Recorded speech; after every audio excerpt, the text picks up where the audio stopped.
सभी भक्तों को राधे राधे। स्वागत है आपका अपने गाना चैनल पर। आज हम सुनेंगे प्रेमानंद जी द्वारा बताया गया कि भगवान की कृपा के संकेत कैसे मिलते हैं। 8 लक्षण प्रकट होने लगते हैं जिसके ऊपर प्रभु की कृपा होती है। हमारे ऊपर प्रभु की कृपा है, ये हम कैसे पहचाने? तो ये 8 लक्षण प्रकट होने लगते हैं जिस पर हरिजू की प्रियाजू की कृपा है। पहला, घोर अपराध करने वाले के प्रति भी दया की भावना, शांति पहला लक्षण है। भाव में भी पहले शांत भाव है। हमारे ऊपर श्री हरिजू की कृपा है, इसकी पहचान ये 8 लक्षण। पहला, शांति, अर्थात घोर अपराधी के प्रति भी गुस्सा ना क्षमा करना, ये हरि की कृपा का लक्षण है। देख लो भाई, घोर अपराधी शब्द तो जाने दो, जरा सा प्रतिकूल हो जाए तो लाख समझाओ पर भ्रकुटी तनी रहती है। भला ऐसा है? अपराधी पर भी क्षमा का भाव होना, ये हरि कृपा पात्र में ही होगा, अन्य में नहीं। तो अगर अपने हृदय में ऐसा लगे कि ऐसा नहीं है तो हरिजू से प्रार्थना करनी चाहिए कि कृपा करो, मेरे में सामर्थ्य आवे। दूसरा, अनुसूया, वो किसी भी के प्रति कभी भी कोई दोष दर्शन ही नहीं करेगा। दोष कथन, दोष श्रवण की तो बात जाने दो। अनुसूया, दूसरों के गुणों में दोष ढूंढना, ये नहीं होता। हरि कृपा पात्र में ये नहीं होता। ये सब भजन के नाश करने वाले, जैसे पहला अपराधी पर क्रोध कर देना, तो माया ने भेजा इसीलिए था कि तुम्हारे साथ व्यवहार ऐसा करे कि तुम क्रोध करो। क्रोध करोगे तुम्हारी ऊर्जा शक्ति नष्ट हो जाएगी, अध्यात्म में जो चलने की थी। और कहीं तुमने संकल्प कर लिया तो भजन शक्ति नष्ट हो जाएगी। तो अगर भजन बल है तो गया, जरूर उसको दंड मिलेगा, पक्का मिलेगा, 100% मिलेगा, लेकिन आप खाली हो गए। ना भजन करने की वृत्ति रहेगी और ना भजन रहेगा, दोनों बात। अनुसूया, किसी के सद्गुणों में दोष देखना, गुणों में दोष ढूंढना, ये हरि कृपा पात्र में नहीं होता। ये बहुत मंगलमयी बातें हैं जिससे हमारा भजन मार्ग पुष्ट होता है। तीसरा, वो बाहर से और भीतर से पवित्र रहता है, हरि कृपा पात्र। शौचाचार का ज्ञान होना चाहिए, वस्त्र आपके पवित्र होने चाहिए, ये बाहरी जल रज आदि के द्वारा बाहरी पवित्रता। और निष्कपटता, निश्चलता, सत्य भाव, ये अंदर की पवित्रता है। अगर कपट है, छल है, असत्य है तो हृदय मलिन रहता है।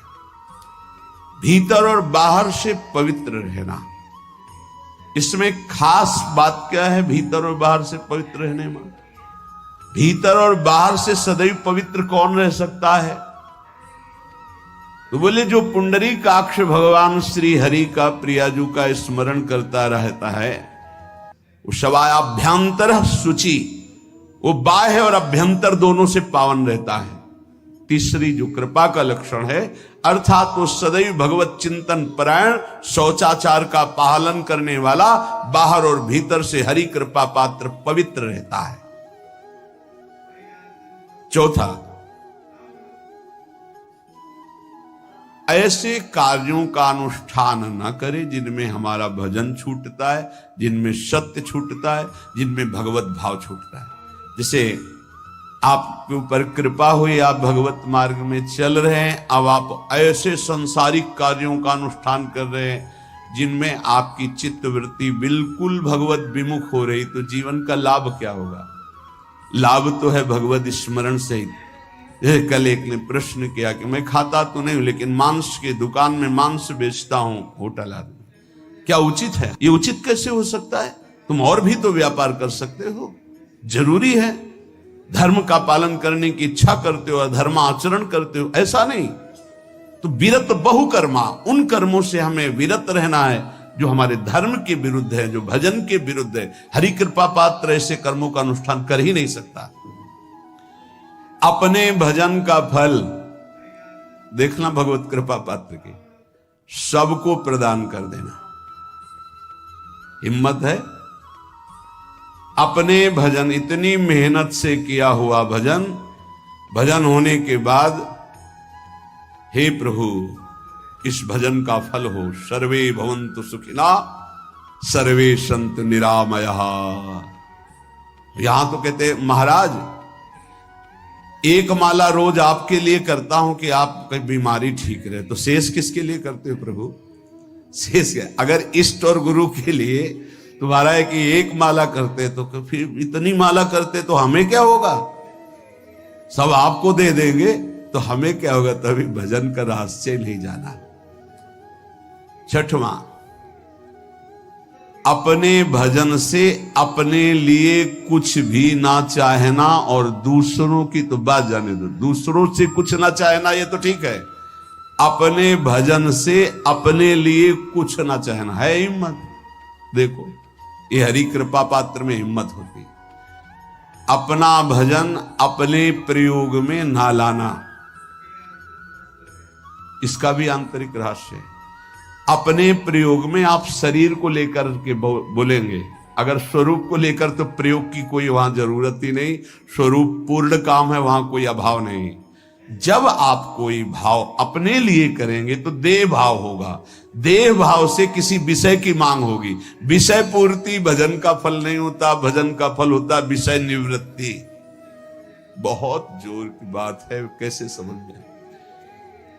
अपने भजन का भी फल अपने लिए नहीं, दूसरों से कुछ चाह रखना तो बात ही जाने दो, भजन से भी कोई अन्य सुख की चाह नहीं हुई। क्या चाहिए? भजन ही बनता रहे, भजन का फल भजन बनता रहे, खूब निरंतर जप करते रहे। सातवां, किसी भी मान सम्मान कीर्ति पद प्रतिष्ठा के मिलने पर हृदय का असंतुष्ट हो जाना, यह हरि कृपा पात्र का लक्षण होता है। प्रणाम नमस्कार जय हो तो हृदय में असंतुष्ट हो जाना चाहिए। कोई किंचन मात्र अभिमान न उदय हो जाए। प्रभु बचाओ, ये माया की चकाचौंध से बचा लो नाथ। कौन सा अपराध बन गया कि आपकी जय की जगह यहां हमको ऐसा सुनना पड़े। मान प्रतिष्ठा कीर्ति जिसके लिए बड़े बड़े लालायित रहते, हरि कृपा पात्र को विष की तरह चुभती है। और आठवां, किसी भी प्राणी समुदाय से संबंध ना रखते हुए सब पर दया की भावना, सब पर कृपा की भावना, सब पर करुणा मैत्री, पर किसी से ममता नहीं। ये सूत्र बहुत व्यवहार में प्रयोग करने योग्य है। सबसे करुणा और मैत्री, पर किसी से ममता नहीं। करुणा तो करी भरत जी ने, मैत्री भी की मृग से, पर ममता रहित नहीं रहे। ममता कर ली तो अगला जन्म हिरण का हो गया। ममता नहीं रखनी। निर्ममो निरहंकारा, करुणा मैत्री तो करनी है, जैसे इसमें आदेश है, गीता में जी आदेश है, अद्वेष्टा सर्वभूतान मैत्रः करुणैव च, पर निर्ममो निरहंकारा, ये साधक की चतुरता है। प्राणी मात्र पर दया कृपा करुणा मैत्री, पर ममता नहीं। ममता किसी से, और यहां करुणा मैत्री ये तो गायब हो गई, केवल ममता रह गई है। अपने शरीर से ममता, शरीर संबंधियों से ममता, विषय भोगों से ममता, यही जहर है। संबंध में ये ममता ही जहर है, विचारों में अहंकार जहर है, कर्मों में ये आसक्ति जहर है। इसी जहर को मिटा दे तो जीवन मुक्त महापुरुष कर्म करते हुए, विषय सेवन करते हुए, वार्ता करते हुए, विचार करते हुए, बिल्कुल जहर रहित उसका जीवन हो गया। तो ये 8 बातें हरि कृपा पात्र में होती हैं, इनको बार बार सुनना और हृदय में धारण करना। 8 लक्षण प्रकट होने लगते हैं जिसके ऊपर प्रभु की कृपा होती है।